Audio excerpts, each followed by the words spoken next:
उत्तर भारत के एक छोटे से गांव में एक पुरानी हवेली के खंडहर थे। कहते हैं कि वह हवेली किसी समय एक अनाढ़ जमींदार की थी। हवेली अब वीरान थी, लेकिन उसकी दीवारें रहस्य से भरी हुई थी।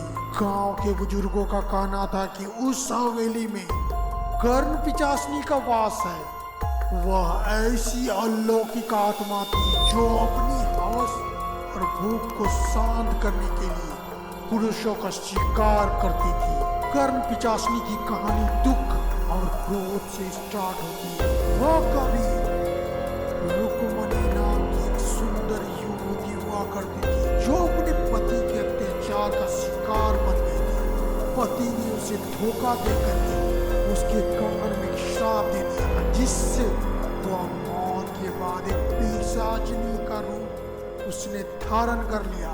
श्राप यह था कि वह कभी संतोष नहीं पा सकेगी और अपनी भूख के लिए पुरुषों के मोहताज बनकर रहेगी। गांव में कई पुरुष अचानक लापता हो गए थे। जो लौटते वे मानसिक रूप से विकसित हो चुके होते थे।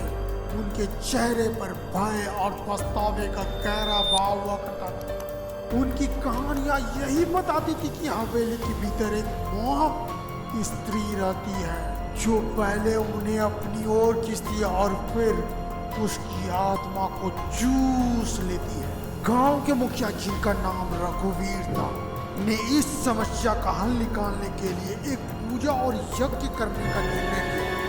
गांव के सभी पुरुष और महिलाएं उस रात हवेली से दूर रहने की चेतावनी पूरे गांव में फैला दी गई। साथ ही यज्ञ में शामिल होने के लिए कहा गया, लेकिन यज्ञ के दौरान हवेली से एक भयानक चीख गूंजने लगी और कर्ण पिशाचिनी प्रकट हो गई।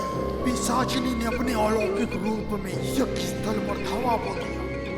वह इतनी थी कि हर पुरुष उसकी ओर खींचा जा रहा था।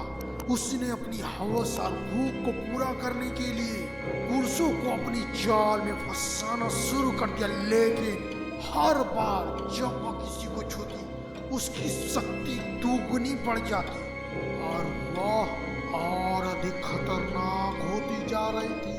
पिशाचिनी की हवस और भूख ने गांव को ताश नाश कर दिया। जिन पुरुषों ने उसकी ओर जाने की कोशिश की वे वापस कभी लौट कर नहीं आने पाए। महिलाएं अपने पति और भाइयों को बचाने के लिए रोती बिलखती रही, लेकिन पिशाचिनी पर इसका कोई असर नहीं हुआ। कहते हैं आज भी उस हवेली के पास से गुजरने पर पुरुषों को एक मधुर आवाज सुनाई देती है जो उन्हें अपनी ओर आकर्षित करती है। गांव वाले अब उस हवेली के पास से गुजरने की हिम्मत भी नहीं करते। तो दोस्तों, आपको ये कहानी कैसी लगी हमें कमेंट बॉक्स में जरूर बताएं और आप अपने इस प्यारे हॉरर चैनल को लाइक शेयर सब्सक्राइब करना बिल्कुल भी ना